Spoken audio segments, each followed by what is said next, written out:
Okay, so if you don't want to be in the recording, then just click off your camera. But we record this because you can see that a lot of people find it difficult to make it on the Sunday, and therefore we decided to record things. Okay, good. So my name is Kirsten Waechter. At the moment, I'm the team supervisor of the BSIG Online team. I've been doing volunteer teacher training for about 12, 15 years now. And this is actually my third EVO project. So 4 years ago, I did something on intercultural stuff for our teacher trainer coach. 2 years ago, I did something on finance can be fun. I can't remember what the title of our EVO course was. Actually, maybe Katrin knows. Katrin has a much better memory than I do. And this week, together with Rachel Appleby, we are doing week 4, which is all about tweaking materials. So if you look at the plan for the session, then in this week, we will actually look at how to make yourself more profitable. And by more profitable, I mean how you can actually cut down on preparation time for each course, because that eats really a lot of time. And this is normally the time we don't get paid for. Can I just ask everybody, in a 2-hour course, 2-lesson course, so that's in my case, 90 minutes, can also be 120 minutes. How much time do you spend on the preparation for the session? Just put your answers in the chat. Oh, thanks, Katrin. It was called English for the Work, please. Yes. So for a 90-minute to 120-minute session, how much time do you spend preparation?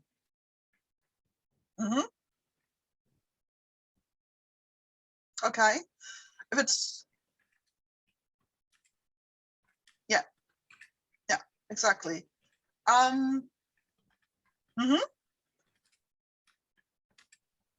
All of this is too much, really.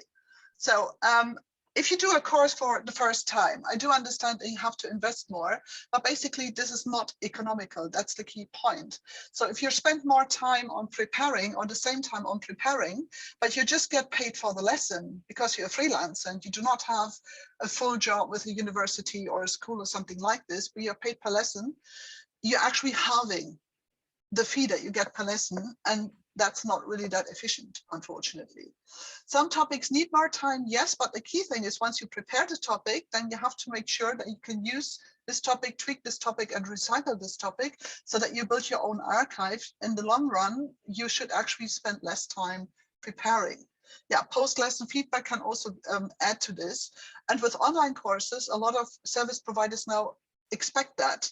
So that we do something like flipped classroom, that people hand in or submit tasks outside the classroom to give feedback on that and something like this. So, and that's even more time. And if you think about fees that you get per lesson, then it's actually cutting into this.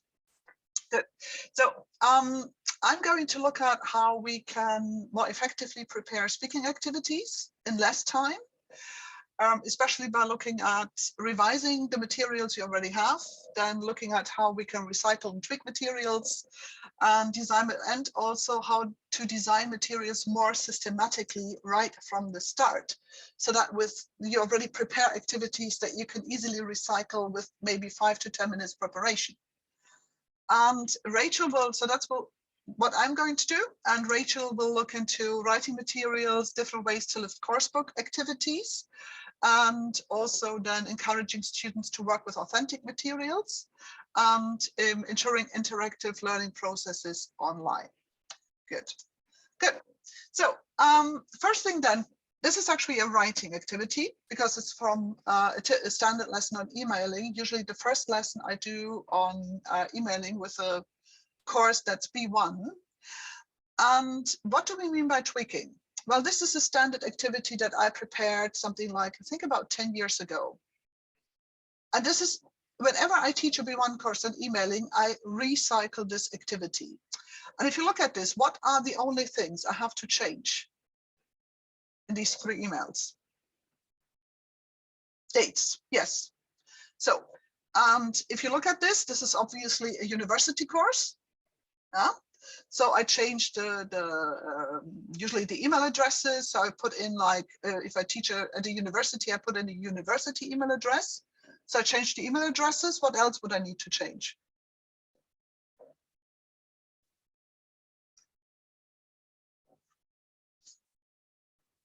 Subject. Yeah, so possibly the subject, your request, possibly not even, or confirmation. But if we have so here we have international student program.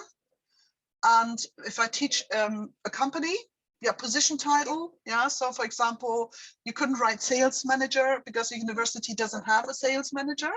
Yeah, and some parts of the content. So some building blocks, I couldn't actually say international student program, that's very university specific.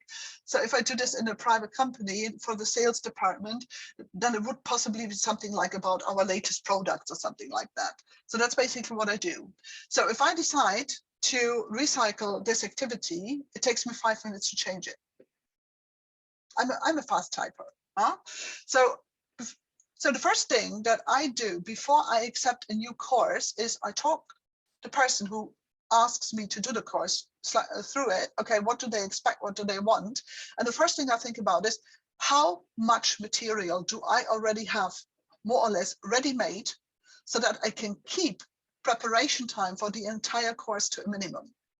Because as Ria said, there are some topics where I say, okay, you have to look into this, and okay, they're making special steel programs, so you have to learn the steel vocabulary, you have to find some text that is suitable for the course, and so on. Yeah. So what we already discussed in week 2. But the key thing is most of the writing activities, most of the making a sales presentation interesting, most of the negotiation activities I already have, and I just need to make some changes. And by that, I cut down the preparation time, and by recycling the materials, it gets really effective. So that's basically where we are talking, or what I mean basically by tweaking. So my first question is always, what can I recycle and adapt? Yeah, that's of course, hi Marissa, doing the needs analysis, yeah, before thinking about the content. So, but as soon as I know what they want, or because the needs analysis is often done by the school that actually commissions me the course, I would actually say yes, but if they have needs that would take me a lot of time to prepare, and they're not paying very well, then I say, sorry, for that money, you have to find another teacher, because I can't afford to spend so much time on preparing all these special extra issues, and you only pay me very little money per hour. So that doesn't really work. Now, the thing was, of course, that like most people, my major job moved online. I already taught or was teaching online before Corona. But the thing was also, I had to check which of my activities that I did in the offline course would also work in the online course. And that's what we're going to start with. So feel free to share your ideas. If you have questions or you want to comment on something, just raise your hand.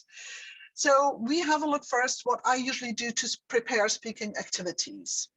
I'm not really a fan of dogme, but very often I think, okay, speaking activity means I need to prepare my students really in the classroom so that they already have the language ready before they do the role play or the discussion. So that's so we put the topic on the whiteboard, then together we brainstorm words and phrases. Actually, my students brainstorm the words and phrases and I write them down.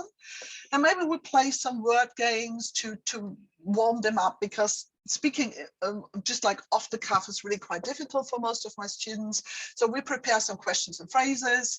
We make sure they're visible in the classroom, like on big slips of paper. And then I pair students up and say, okay, now do the role play. So this is something that we do in the classroom. So I never do this outside the classroom. And this is what it looks like. So for example, they have to book a hotel. Yeah, a lot of you chose, or quite a few of you chose this in week 1. So we have to brainstorm the vocabulary they need for a conference. And then in real life, this looks like this. So then, of course, we cluster things. We say, okay, there are facilities, there's accommodation, maybe equipment, booking process. Students organize the vocabulary so they know when to use what. And then we do the second step, which is the phrases. So you have a piece of paper. I love flip charts, giving information, getting information. And this is, again, something you can do in nearly every business class where business travel is involved. Yeah, booking a hotel, getting information about a conference venue or something like this. And giving and getting information is always something that you can recycle quite easily. So that's what my students did in the classrooms. And this is zero preparation because they have the phone call scenarios. And then I just walk into the classroom and prepare with them. And sometimes if it's an extensive course, I will have done some pre-teaching on the lessons on the language, of course. And then I also say, okay, what else can you give? So that's the next question to you. If you have giving and getting information, and we just looked at the example of hotel bookings, where you need some information. Can you just put in the chat where else you could use this very basic preparation with these 2 sheets? So what else can you give or get information about? Put your ideas in the chat.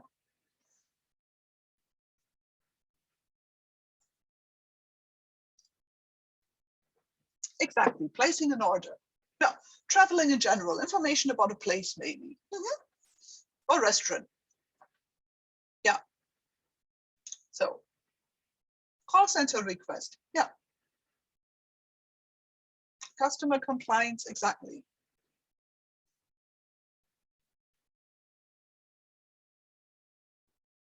Yeah. Good. So, and the trick is, of course, that you don't really prepare the full sentences, you prepare those starters. Yeah? So you build a framework of sentence starters that you can just recycle quite easily because they're always the same. And then in a specific situation, you just need to give them the roll call or just like work on the vocabulary, like with a hotel vocab briefcase that they need. So what does that mean for preparing online? Well, basically it's pretty much the same. What I did, and I would really recommend you do that too, is I prepared a master slide. For example, I have a master emailing B1, and there I keep all my slides. And whenever I have a new course where I need some of the slides, I copy the slides out. Because if you start working with a master, then you have to just like delete or recopy or re-edit the original slides, and that's very time consuming. So if you work with something like PowerPoint and the other presentation or slide project, I've also seen some people on this course working with Jamboard or something like this. Make sure that you have something like your master Jamboard or your master PowerPoint where you never change things, you just copy paste. Otherwise, you just create more work for you. And then, of course, like in Zoom, you can use the annotation function, and then the slide acts like a whiteboard. What I always focus on then is basically the kind of framework language, similarly to what Evan talked about in week 1. Maybe my definition is slightly different, but I focus on the functions. For example, talking about your job. This is also something when you teach business English, it's the first lesson, it's not a specialized business English lesson. At some point, people will have to talk about their job, disregarding what they do. So this is again a lesson where you say, okay, I just prepare one set of slides for this, and I can recycle this in 10 courses. It's basically very easy. Another thing is, of course, explaining processes or giving advice. So these were also the things that Evan presented in his video. And of course, you can just think about in which context can you use this? In which context do you need to explain a process? In which context do you need to give advice?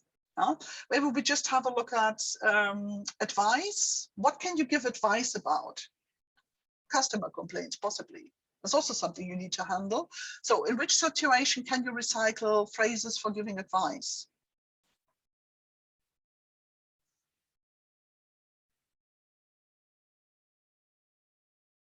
Put your answers in the chat. So which context can you use giving advice? HR, consultants to companies, yeah. Yeah, preparing someone for the job interview. Team leaders, team meetings, peer-to-peer, feedback, mentoring a newbie on the team, yeah. So, and that's the kind of like, let's say, systematic thinking. Now that you don't think from class to class, you think about what are possibly the top 20 issues that people in their job, in business need to do, negotiating, making phone calls, writing emails, talking about their jobs and so on.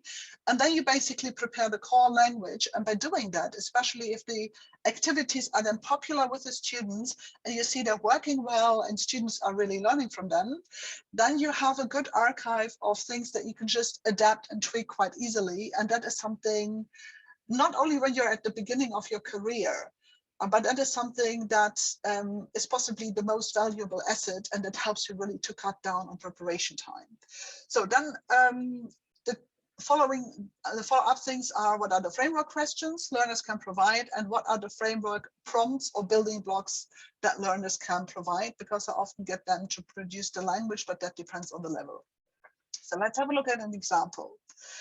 So sorry, I didn't want to show you this, but you can give me some more. So talking about your jobs often means they have to describe their tasks. So I don't give them the phrases, I elicit the phrases. Or maybe we'll listen to somebody talking about their job and say, okay, which phrases can you use? And then the typical phrases are things like: I deal with, I take care of, I prepare, I organize. And then I gave you the transcript here, but my students prepared a speaking, so they wrote a script about themselves and then gave a little self-presentation. You can see what my students did. So in my job, I write, I give some advice, I deal with, I prepare, I give information, again, I deal with, I manage, I'm responsible for, or I give a helping hand. And then also somebody talks more about his career because the person just finished their traineeship in this case. Now, if you look at the language level of these students, what level would you say is the course? And can you see any difference in the language level of the students?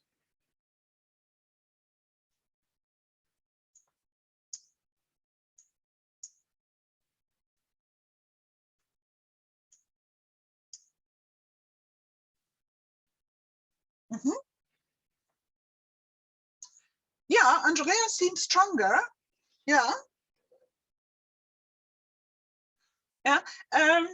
Who wrote that in the chat? Were so.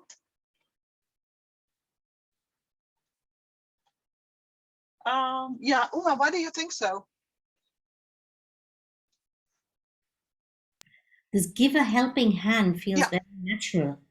Yeah, exactly.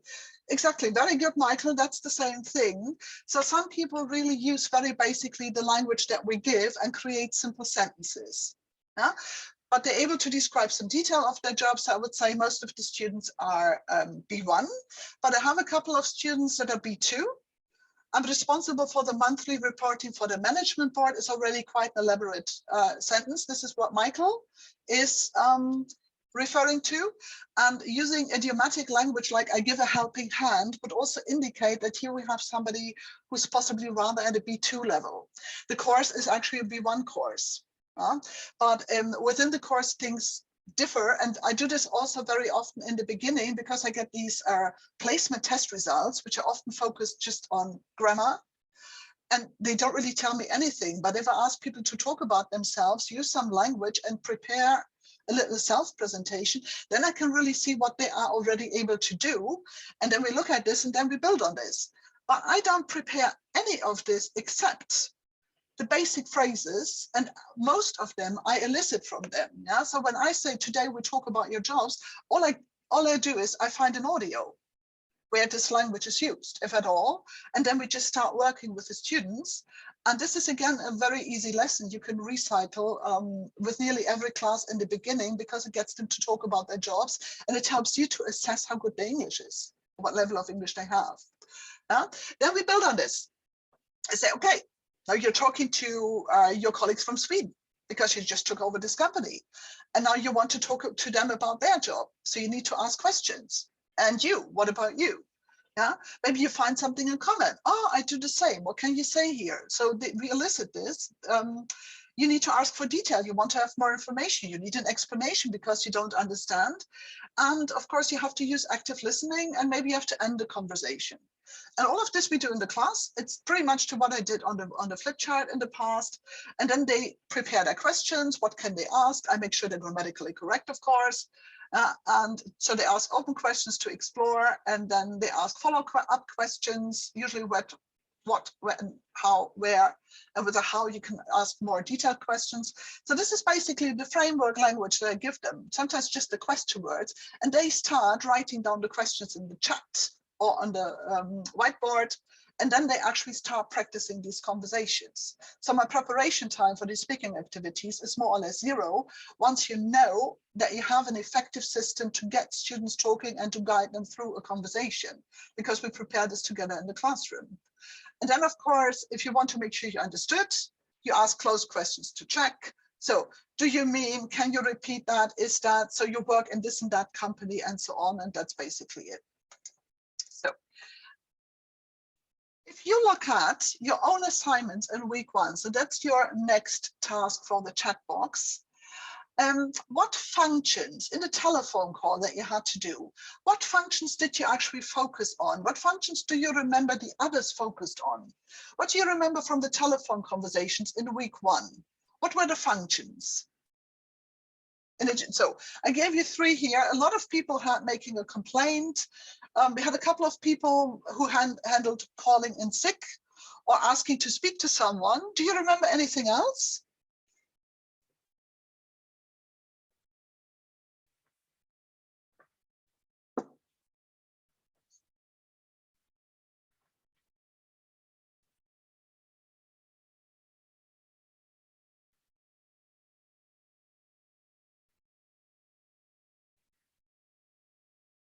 No, week 1 was a long time ago. Would have to go back and reread. Yeah.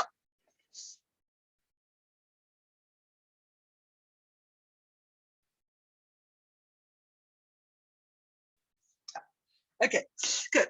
So basically, a lot of the language that was used can actually be used again in a different context. So you can recycle the conversation that you scripted. So think about your own example that you prepared and give me 1 or 2 situations in which you can reuse your phone call.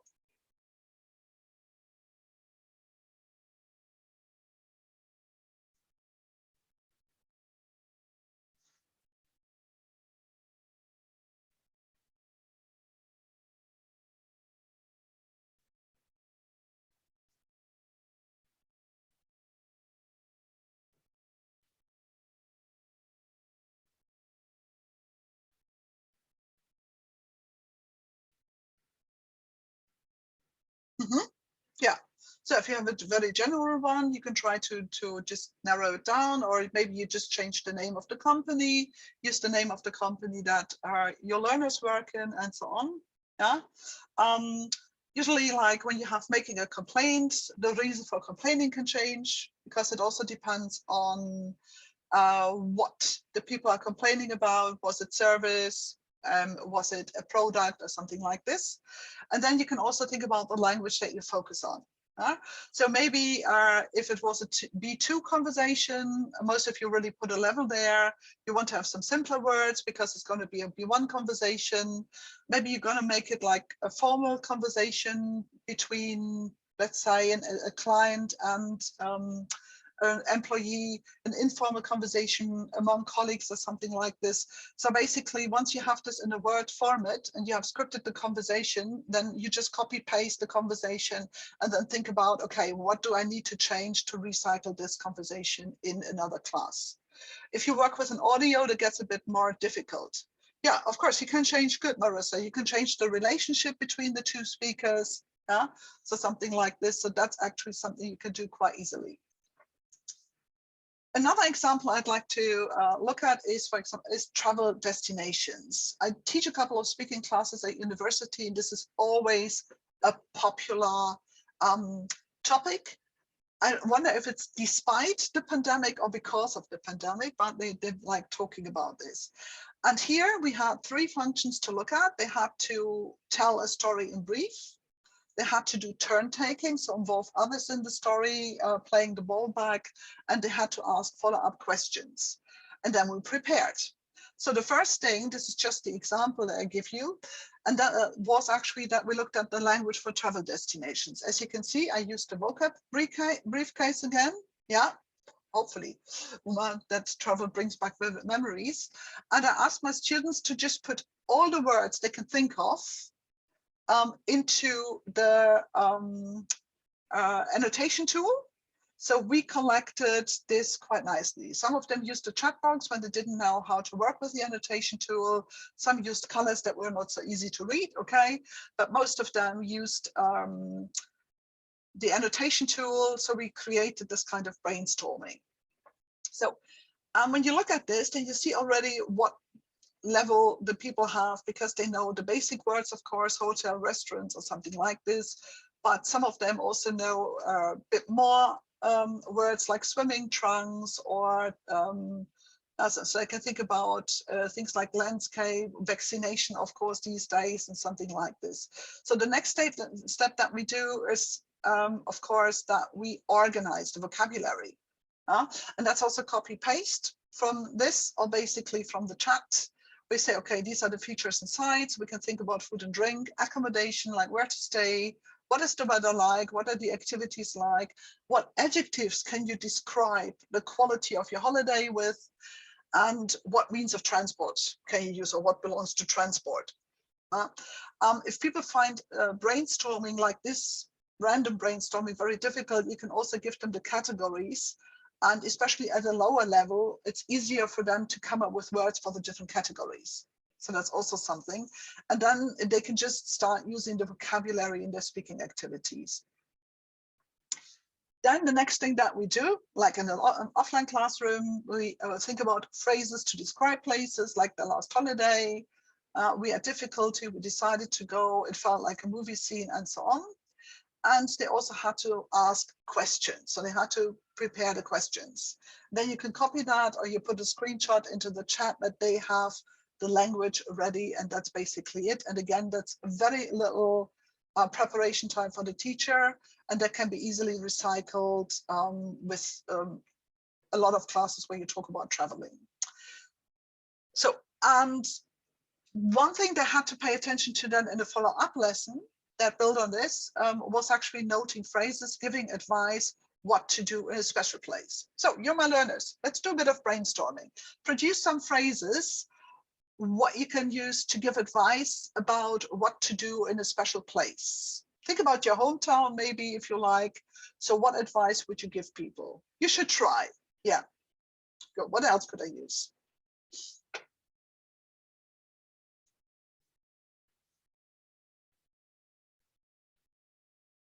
Put your answers in the chat.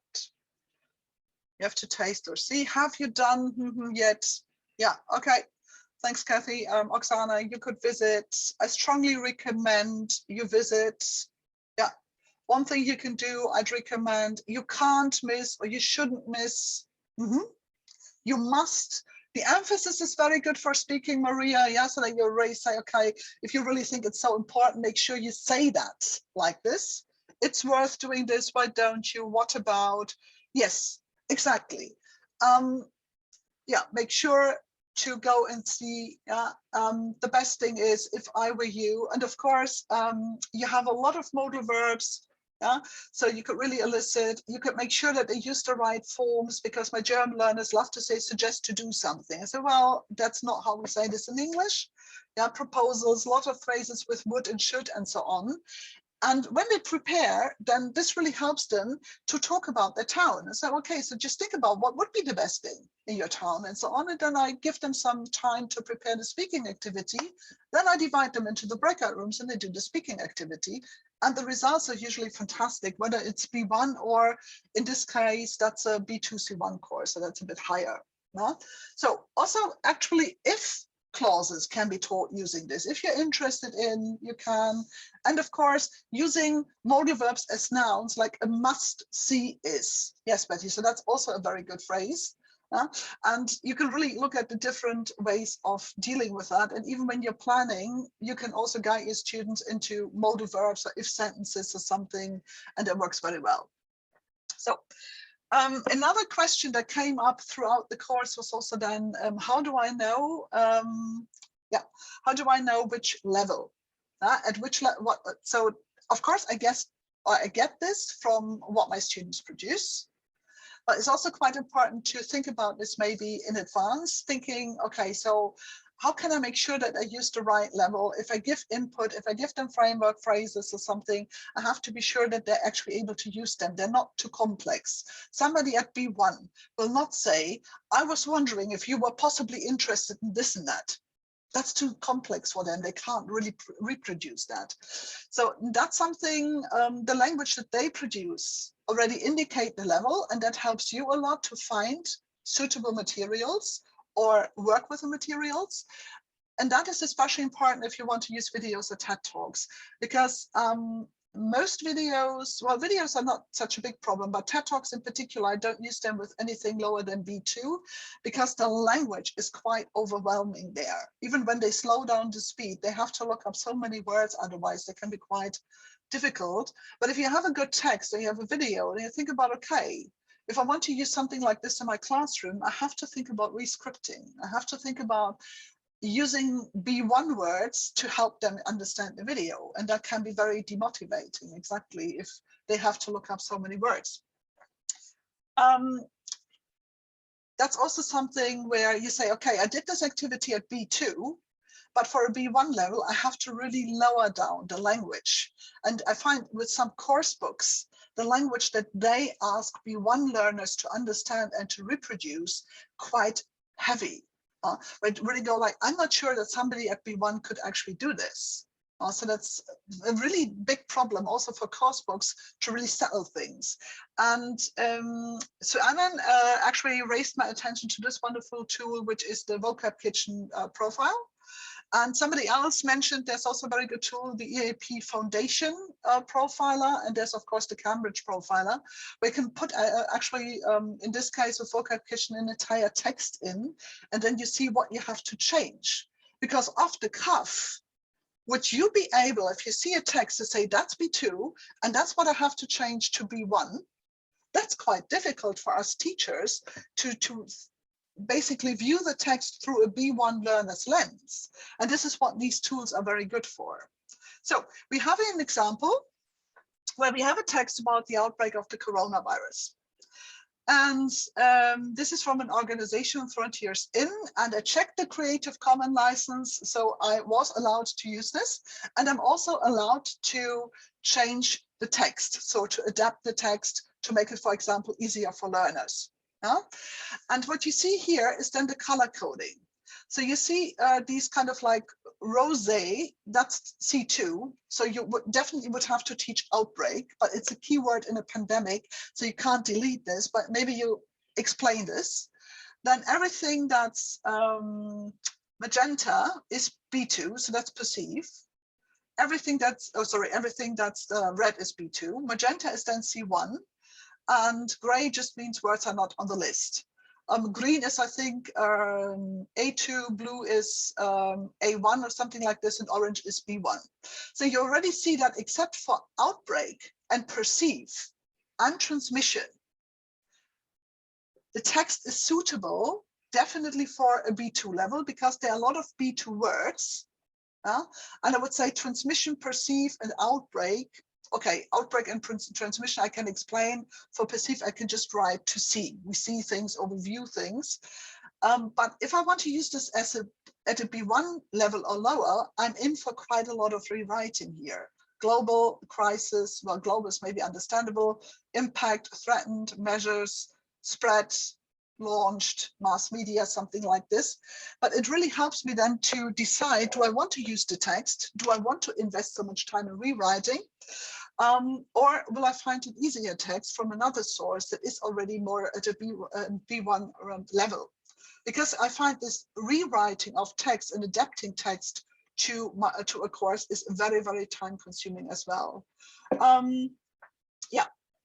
I also do this, I do a little vocab box at the bottom of the text is something like this to explain some things, and that's it. And I find also some words like global, that might be B2 because it's not used so often, but I find even my A2 student understands this because it's the same word in German. So these are also, of course, decisions that you have to make where you go, now, yeah, okay, global and crisis is something my German students understand. So that's not really so difficult. And that is also something that can help you, even when you prepare a text for a speaking activity, because you want your students to discuss the COVID-19 crisis and you want to give them a bit of input, you can really see if it makes sense to invest in rewriting or adapting a text. Good. How do we do this online, for example, keeping or selecting and compiling language? Well, Tanya Chiaro, one of our course participants, did this very nicely when she prepared the first activity, because she created a Jamboard where the job is then, of course, to move the different parts to their function. And of course, if they belong to the same function, they have the same color. So you would just say, okay, which phrases can you use to identify yourself, ask for someone, ask for identification, ask for time. All you do is you copy the Jamboard, and this is something you use with every starter class or telephoning. So this is actually, so the link is there. I will upload the new slides after the presentation. So this is also a great one where you could just recycle and cut down preparation time to something like 0. So match the sentences to the function, work on repetition, pronunciation, and then you get them to do a basic phone call, I think, something like this. Good. So now in the second part, it's going to be quite short, but it also leads to your assignment. We're going to talk about two things. How do we know what to recycle? So what are the criteria for checking this? We will look at 3 activities, and you will tell me would you recycle or not, and how can we design recyclable activities. And that is basically the 2-part task, the 2-part assignment that you have for this week or for this part of the week. So we will look into 2 activities, explaining complex matters and answering questions in a meeting, and I'll show you how to do that. So in offline courses, when I'm really in a room physically with a group of people, as a warm-up, often in the first lesson, I love doing speed dating. So everybody gets a card with 3 questions, and in each round, they have to move and talk to another partner. So they get 1 minute, they discuss question 1. Both parties have to discuss question 1. They change partners, they discuss question 2, and then in the last round, they discuss question 3. Then I make them form a circle, and then I ask, okay, who can tell me something about Kathy? And then Sue would say, oh, Kathy works here. And then maybe Michelle would say, Kathy likes this about her job. And somebody else would report on the 3rd question. And this is something I already do at an A2 level, so because it's quite basic. This is what my speed dating cards look like. So ask 3 questions. Where do you work? What do you do there? What do you like about your job? And everybody gets a card. Now, I don't teach offline. Is that something you could easily move online? What's your opinion? You can unmute yourself or you can use the chat box. Would you recycle? Okay, Uma says yes, Kathy says no. Wonderful. We have already 2 cams here.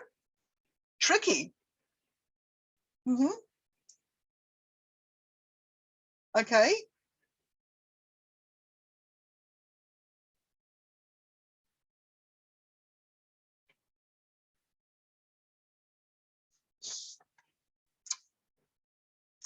Yep, you can do this to a certain extent if you use breakout rooms.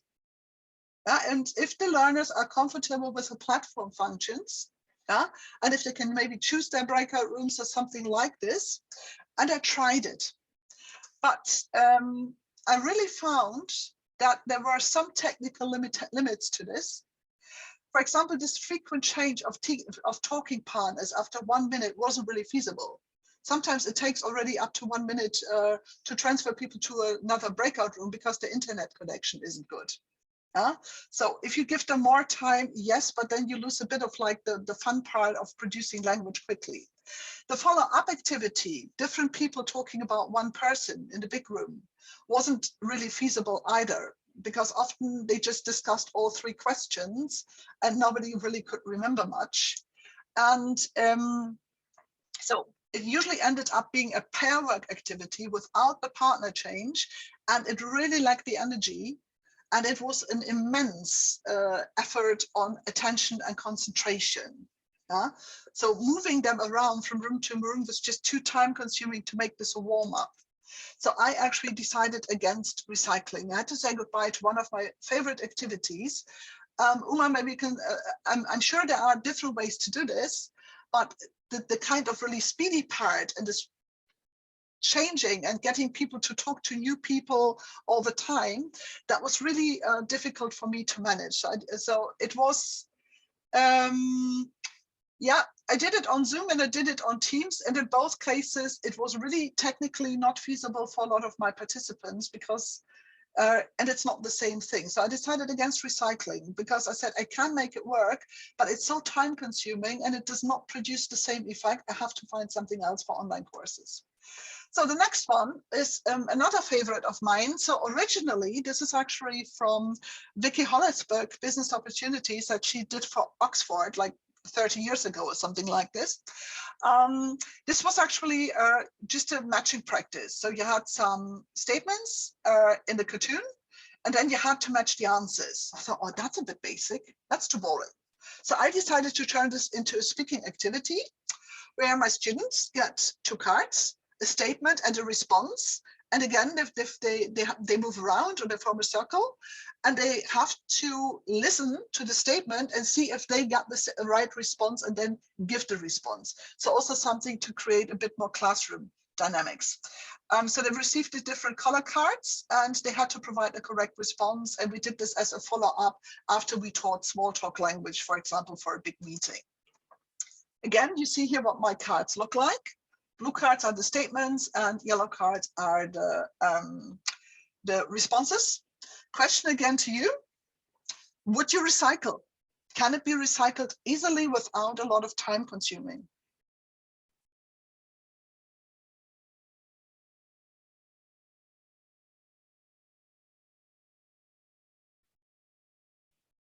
Gasly says yes. Online. So this is an offline activity. Here we talk about an online context.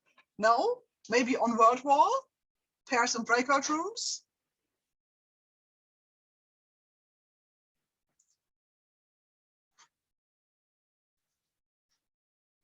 Difficult again.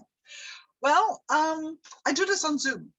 At the moment, it isn't really possible to do this in Teams because Teams doesn't allow private chat. I would have to send an email through the chat to each participant, and I'm not really sure if they get this email. So because there isn't a private chat function, but I use this on Zoom. So I have a Word file on this. So I adapted the Word file. The blue phrases received numbers, the yellow phrases received letters. Then I created pairs, and I simply set private chat messages to the participants. So it's, and I explained this, so they have their statement, they have their response, they are in this big room, and they have to listen carefully, and it works very well. So I did this now a couple of times, and it really makes sense because they act out the phrases, they look at the worksheet providing the answers, and I have everything in the chat, so we can also go back to certain phrases if they weren't so clear or something like this. Of course, you always need to check if the language is up to date. So I decided in favor of recycling this offline activity to an online classroom as a speaking activity.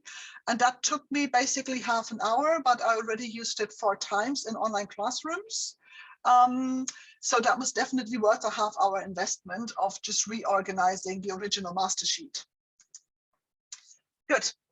So, and then the third activity, this is actually a photocopial activity that Macmillan provided for their in-company series for the upper intermediate. It's done by John Hurd and it's called Complaints Bingo. So somebody, so it works like this. You have here the complaints language and you can create a conversation and students have to tick which phrases they hear, maybe also how often they hear them or something like this. So, and I love this activity and I used this also to talk about complaints. I get students to act out phone calls. I gave them the sheet. I said, well, you have to use the phrases and the others had to listen and tick on the sheet if the phrases were really used. Now, what else could you do with this? Again, which functions can you cover? What other speaking activities can you do with a worksheet like this, with phrases like this?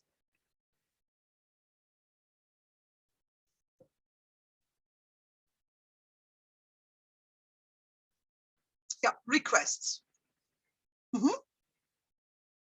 Yeah, Of course, I would use an audio in the group, and they could, for example, yeah, so it's good for listening comprehension. If you find an audio where a lot of these phrases are used in the beginning to teach this. So what other contexts? So Sue already mentioned requests. What else? Polite language, modals.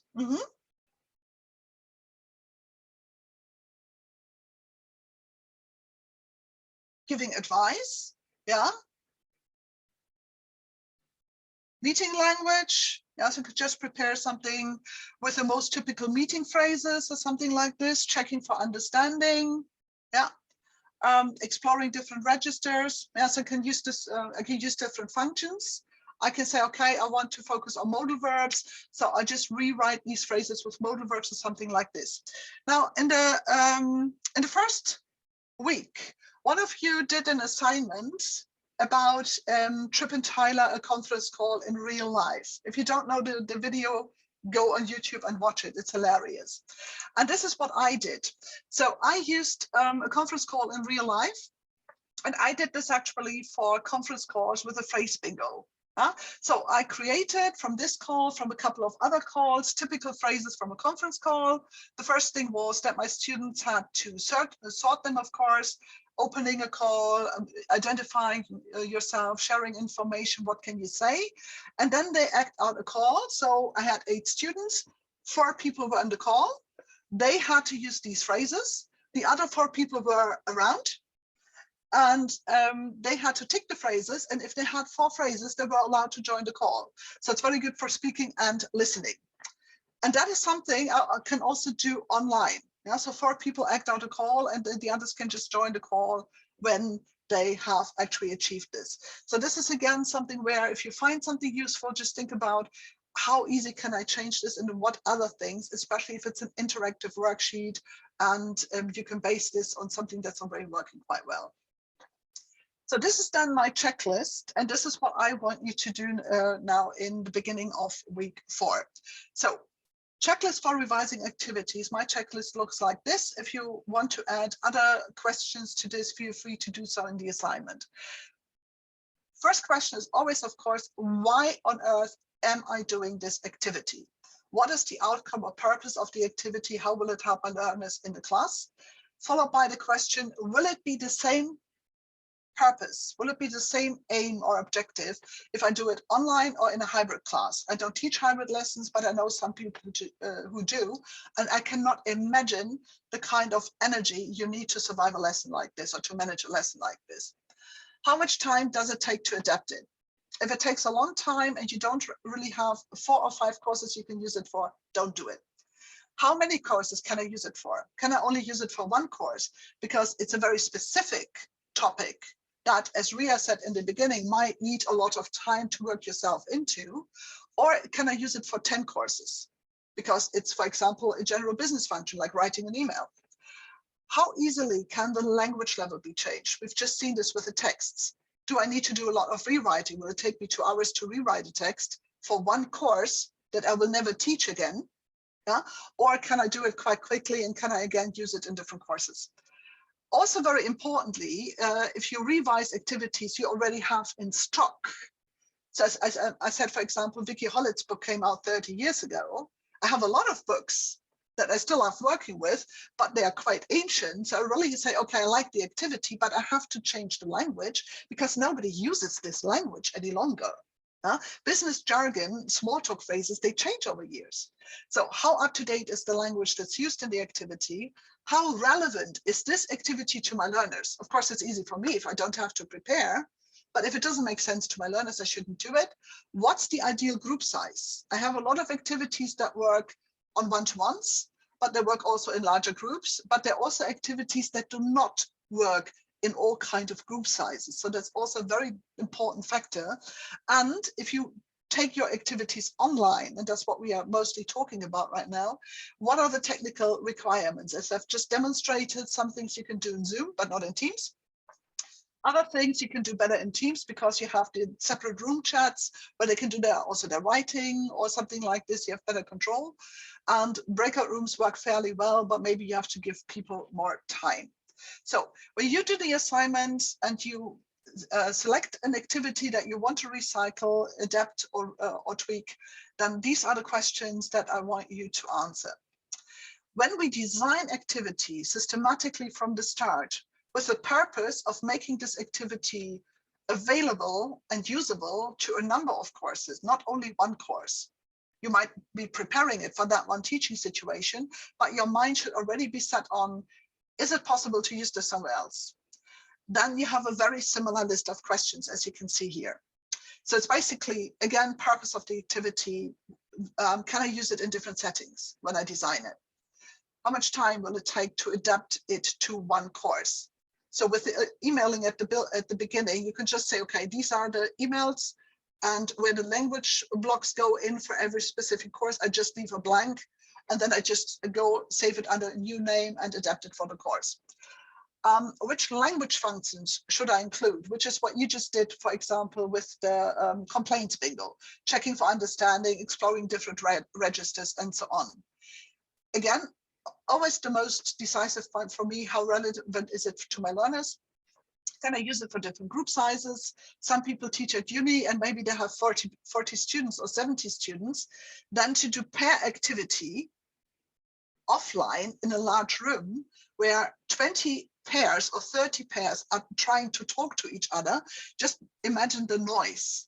In a breakout room online, if you have a group of 30 or 40 people, you can create 20 breakout rooms. If that's technically possible, that's fine, because it works much smoother because they can't hear each other. This is also something that we really have to think about. What are the technical requirements?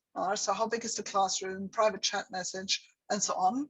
And another thing for speaking activities, when you design an activity, but I would also say for writing any activity, how interactive and how collaborative is this activity? Because you want your students to produce language together, to give feedback to each other, and so on. So my tips then, and that's basically, before we open the Q&A part, more or less this from me. My tips for designing activities are these. As I said in the beginning, I would focus on the functional language, giving and getting information, and less on the content, for example, sales vocabulary. I would always prepare the master file in Word, in PowerPoint, as a Jamboard, whatever, and then save a copy under a new name for the respective course. And the master file contains then this kind of like scaffolding language, can you tell me, and also the role play descriptions. Most role play descriptions need very simple instructions. You are, your name is, you work for, do this, do that, and so on. And again, 70% of the role play description will be recycled. So copy paste just saves you the typing time. Yeah. And of course, you have a more consistent way of giving instructions, because that's still one of my biggest difficulties. My students often don't understand my instructions. So I really have to simplify them. And if I write them down in a simple way, and then I explain them, then it works much better. Then you can add specific information to the individual course file. So for example, if you work with customer service in the tourism industry, then maybe like the role card needs to say banquet manager of a hotel. Remember that you should prepare functional phrases for different language levels. You can also say, so that's the B1 phrases, B2 phrases, C1 phrases, and keep instructions short and simple, even at C1. Just because they speak better English doesn't mean they understand instructions better. And make sure interaction and collaboration is possible. So really start creating those master files, because they really make life easier for you.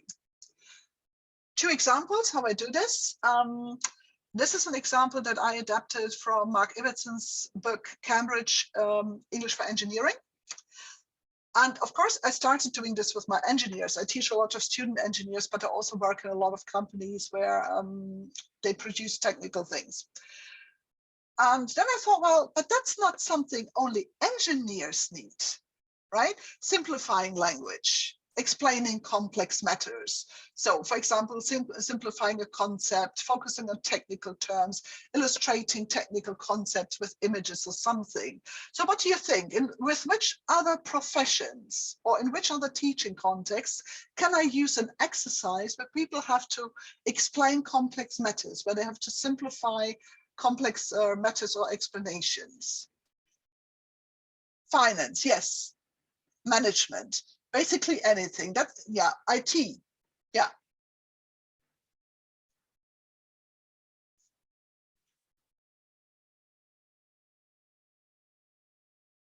Anything else? Accounting, yes, Elena, I teach a lot of accountants. Anything, exactly, Maria, where processes are involved, law or something like this. So I recycled this also for teacher training at the university, where they had to explain processes, medicals, of course, yeah. So I did this with teachers and teacher training, PhD candidates, accountants, engineers, everyone. And usually this is, so this is a screenshot, but usually it's like interactive. So we go by drag and drop. Yeah, they sort first the language into the right categories, and then they start thinking about the processes. So that's what we do. The same is like answering questions in a meeting, which is also something I created for a group of engineers working in IT. But then I thought, this is such a nice exercise.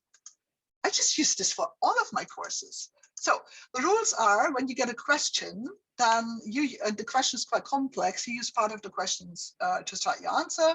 You break your answer down in chunks and you check that people have understood. And then I give them like the language, this will improve the.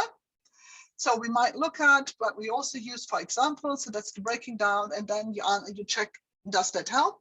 We do the language work on this, and this is again something I can use with, I would say, 70% of my classes, starting at possibly not B1, but definitely at B2 and higher. So that's also something you can just recycle, and it's quite a nice colorful sheet, also useful for presentations, all types of discussions. So it's also a very nice speaking activity. And once you have the slide, you don't really need a lot more preparation. I do one matching practice, gap fill exercise, where they are presented the language, and then basically they just try this out in meeting role plays. Good. So over to you. It's now your turn. Your assignment will be done in 2 steps. This is also explained. All the instructions are there in the week 4 module. The first one is, I want you to revise one piece of your own work. You can take your favorite activity. You can take an activity you haven't looked at in the last 5 years, or you haven't transferred online. But find something that you find adaptable to other courses and other settings, context, and describe how you would set about doing it. Yeah. So how could you recycle it, for example, for online, for a different class, academic teaching, whatever. Then, based on this revision, because that's a very important process to recognize what's going on and how this works, I want you to design a new activity systematically. Design a new speaking activity along the guidelines for systematic preparation that we just looked at. Okay, thanks, Betty. Use the worksheet provided. So there are some tables where you can also put in the answers to the questions, so you don't have to type in the questions. You can just copy this from the worksheet and then upload your ideas to the discussion group available for this task, and share and discuss. And remember that this is possibly the best learning experience, because it's this great exchange of opinions that's part of the learning experience. So that's it from me. Questions, comments, and everything. So I think we can spend about 10-15 minutes on that if you have any questions, and otherwise we discuss the whole thing, of course, in module 4 or in week 4. Thank you very much.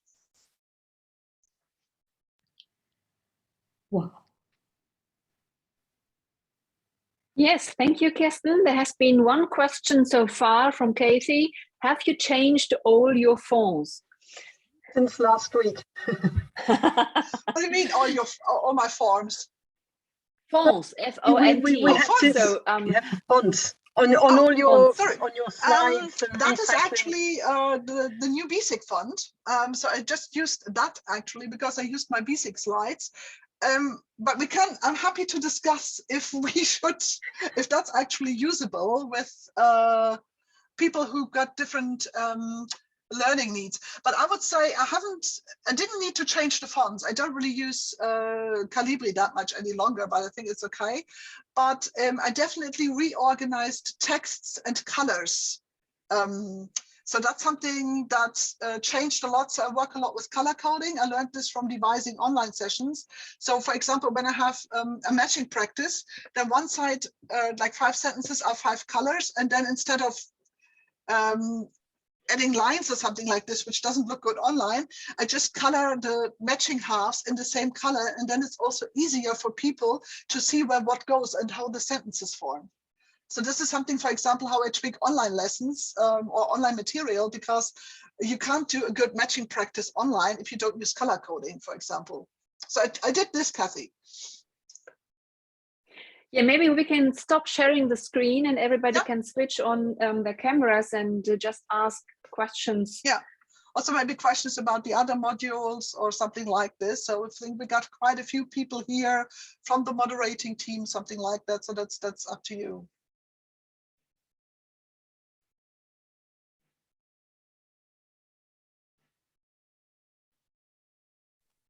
I'm just thinking about the assignment. I mean, I primarily always teach at universities, so the same course over and over again. You know, you do 3 terms or 4 terms, but the syllabus is in effect the same. So with your assignment, where you have setting the different levels, does it, I mean, in effect, I don't go to different levels. I'm always C1, C2, because that's all I teach. So you don't mind that. So this is okay. just one way to move it to another context. When you say, okay, now I have to teach the same content, but I have to teach it to B1 students. Yeah. But for example, I have one worksheet, the story of my life, that I use with all of my students at university. And we started with surveying engineers. And of course, if I use this with my electrical engineering students, then I have to change some of the sentences because they just don't work in surveying. So they have a different job biography, for example, and that is something how you can change this. But again, that took me 5 minutes, and that's always my opening lesson. And after that, I know a lot more what to do with them. So it could also be that you say, okay, I did this offline, and now I want to see if I can use this online. Or I did this with this group of students. I want to see if I can also use this on another group of students. So that's it. It's quite amazing what you can recycle. I think that what I really prepare in terms of new material is very, very little these days. Okay, thanks, Michelle. Yes, Maria, I think that's the other thing. It is so much, adapting is, for me, it's easier than starting from scratch. But I know a lot of people who always do this and go like, but you already have these activities. So why don't you tweak them? Why don't you adapt them? Especially if they're proven, if you've seen already, okay, they're working. I think that's possibly the most important thing. So that you don't start every course like, what on earth am I going to do with them? As I said in the beginning, I was just given a new course on teaching the sales department, sales staff of a steel maker. And I went like, okay, I've taught aviation producers, so companies who produce components for aviation. I taught other steel producers. I taught their sales staff. So I just know I can already recycle the whole bulk and just have to change the email topics, because they're going to write about stainless steel, not about titanium parts for Airbus or whatever. So I think that's, and that already was the major reason why I said, okay, I will actually accept this course, because there's so many lessons and I don't have time to prepare all these lessons in detail. So I have 20 minutes to prepare a lesson. I don't invest more time, because then it's not worth the money, because then I just lose money in the end. And that's for freelancers like me, that's a big issue. Yeah, I think Kathy will just actually adapt all of the materials from week 1, go like copy paste, yeah, something like this. Okay, so Maria has another question here. I promise always to remember where I put the activity, which group was it? Yes, and this is the idea of the master doc. And of course, I work with the file explorer. And so basically, I can show you, this is something I can share with you, talking about keeping things in order. So basically, this is what my, so basically, under documents, there's simply a course, I'm sorry, this is in German, there's simply a course called Kurse. That's a folder. So it's a major folder. You can already see that culture, finance, English for football, grammar, and all of this is in one place. So, and if I want to know something about this, then I possibly have an idea in which folder it is. because all of my folders are thematically done, but I could also just search for something. Of course, if I search email, you can imagine that about 50 things come up, or presenting. But I say, okay, we have to do something about storytelling. Then I write storytelling. I say, okay, so in these activities, you had storytelling. Okay, so let's see. And then I usually, this triggers my memory in which course material do I actually have something like this. So with a good search function, I think that can also be quite helpful. Yeah, but you need to really have things in one place and in one drive and organized quite well. Yeah, Dropbox can be a bit difficult. And you do that with your Dropbox, yes. Yeah, Google allows the same search function. So even if this is OneDrive, so I have everything on OneDrive. If you use a SharePoint or whatever, all of them have search functions. Otherwise, you never find anything. I mean, I've got roughly about 2,000 files for courses. So my brain isn't big enough to remember this. Yeah. And yes, you have to learn to name files really well. So I also have this for clients. So there's like one university course. And of course, if you work with something like Moodle, or if you use Teams as a learning management system, then you can just clone courses. Yeah, so all the materials and everything to the new course, and then you can start tweaking in the material folder of the new course, and you have already uploaded everything, you just change it there. So this is also a very good way of organizing things. Moodle allows you to do that. You can just import activities, clone entire courses, and most other learning management systems like Talent LMS or Teams, if you use it as one, allows the same thing. Yeah, but yes, that might be another topic. So that sounds like something for the next EVO course. How do I organize materials most efficiently? I think we're going to have a new record number of participants when we do that. Okay, any more questions or comments then from your end?